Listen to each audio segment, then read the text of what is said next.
Hello, অনেকটা মন খারাপ নিয়ে আজকে সকালটা শুরু করছি। আজ বিশ্বকর্মা পুজো। মনটাও ভারাক্রান্ত যে আজকে ফিরে যেতে হবে।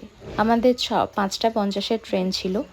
তারপর সকালবেলা চা আর বিস্কিট খেয়ে বেরিয়ে পড়লাম একটু পাড়ায়। রেডিও হয়ে নিয়েছি কারণ আমাদেরকে ব্রেকফাস্ট করেই বেরিয়ে যেতে হবে।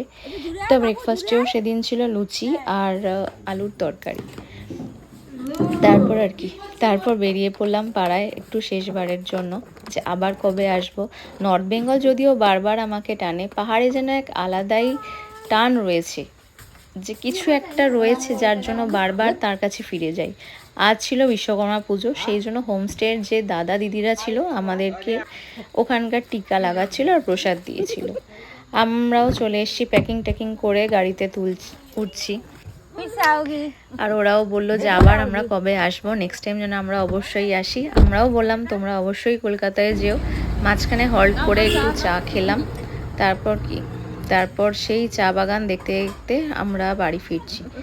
হ্যাঁ, সেই দিন NH10 বন্ধ ছিল বলে আমাদের ডুয়ার্সের রাস্তা ধরেই NJP পৌঁছতে হয়েছে। এই চলে এসেছি NJP অবশেষে। ট্রেনের অপেক্ষা, ট্রেনে উঠতেই ঝালমুড়িয়া চা খেয়ে দিন শেষ।